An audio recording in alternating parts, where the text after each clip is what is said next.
I attribute my success to this. I never gave or took any excuse. How very little can be done under the spirit of fear. Let us never consider ourselves finished nurses. We must be learning all of our lives. I think one's feelings waste themselves in words. They ought all to be distilled into actions which bring results. The very first requirement in a hospital is that it should do the sick no harm. Were there none who were discontented with what they have, the world would never reach anything better. Live life when you have it. Life is a splendid gift, there is nothing small about it. It may seem a strange principle to enunciate as the very first requirement in a hospital that it should do the sick no harm. To be in charge is certainly not only to carry out the proper measures yourself but to see that everyone else does so too. The greatest heroes are those who do their duty in the daily grind of domestic affairs whilst the world whirls as a maddening dreidel. Apprehension, uncertainty, waiting, expectation, fear of surprise, do a patient more harm than any exertion. Rather, 10 times die in the surf, heralding the way to a new world, than stand idly on the shore. Mankind must make heaven before we can go to heaven, as the phrase is, in this world as in any other. The world is put back by the death of everyone who has to sacrifice the development of his or her peculiar gifts to conventionality. Nursing is an art, and if it is to be made an art, it requires an exclusive devotion, as hard a preparation as any painter's or sculptor's work. The object and color in the materials around us actually have a physical effect on us, on how we feel. Never lose an opportunity of urging a practical beginning, however small, for it is wonderful how often in such matters the mustard seed germinates and roots itself. No man, not even a doctor, ever gives any other definition of what a nurse should be than this: devoted and obedient. Wise and humane management of the patient is the best safeguard against infection. Let each person tell the truth from his own experience. I am of certain convinced that the greatest heroes are those who do their duty in the daily grind of domestic affairs whilst the world whirls as a maddening dreidel. God spoke to me and called me to his service. What form this service was to take, the voice did not say. The progressive world is necessarily divided into two classes: those who take the best of what there is and enjoy it, and those who wish for something better and try to create it. To understand God's thoughts, we must study statistics, for these are the measure of his purpose. Nursing is an art, and if it is to be made an art, it requires an exclusive devotion, as hard a preparation as any painter's or sculptor's work. There is no part of my life upon which I can look back without pain. Let whoever is in charge keep this simple question in her head, not, how can I always do this right thing myself, but how can I provide for this right thing to be always done? 100 struggle and drown in the breakers. One discovers the new world, the other 99 perish. If a nurse declines to do these kinds of things for her patient because it is not her business, I should say that nursing was not her calling. It is the unqualified result of all my experience with the sick, that second only to their need of fresh air is their need of light. The martyr sacrifices herself entirely in vain, or rather not in vain, for she makes the selfish more selfish, the lazy more lazy,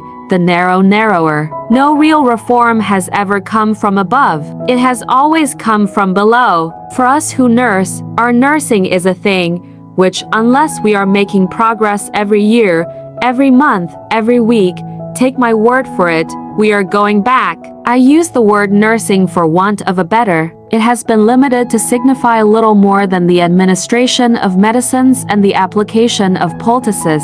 It ought to signify the proper use of fresh air, light, warmth, cleanliness, quiet, and the proper selection and administration of diet, all at the least expense of vital power to the patient. The most important practical lesson that can be given to nurses is to teach them what to observe. Life is a hard fight, a struggle, a wrestling with the principle of evil, hand to hand, foot to foot. Every inch of the way must be disputed. The greatest mistake is to do nothing because you can only do a little. Do what you can. Every nurse ought to be careful to wash her hands very frequently during the day. If her face too, so much the better. The thing which strikes me about it is this: how willing the men are to work, how much they can do, and how thankful they are for being taught to help themselves.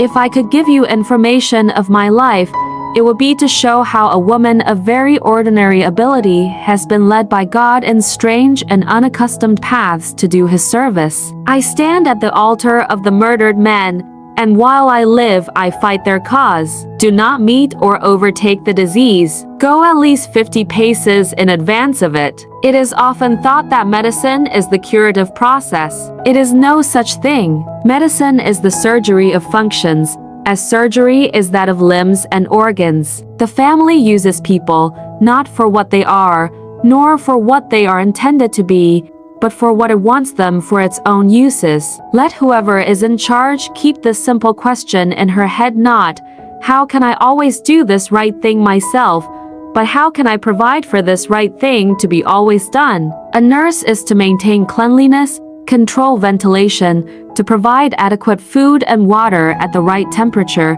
at the right time, to the right person. Everything as to habit depends upon early training, good or bad. That which we train in ourselves or in others becomes as part of ourselves or them. What cruel mistakes are sometimes made by benevolent men and women in matters of business about which they can know nothing and think they know a great deal. Oh, leave these jargons and go your way straight to God's work, in simplicity and singleness of heart. To be a fellow worker with God is the highest aspiration of which we can conceive men capable. The object and color in the materials around us actually have a physical effect on us, on how we feel. To understand God's thoughts, we must study statistics, for these are the measure of his purpose. Wise and humane management of the patient is the best safeguard against infection. I think one's feelings waste themselves in words. They ought all to be distilled into actions which bring results. People don't consider that no amount of medical knowledge will lessen the accountability for nurses to do what they know ought to be done. There is no part of my life upon which I can look back without pain. Nursing is one of the fine arts.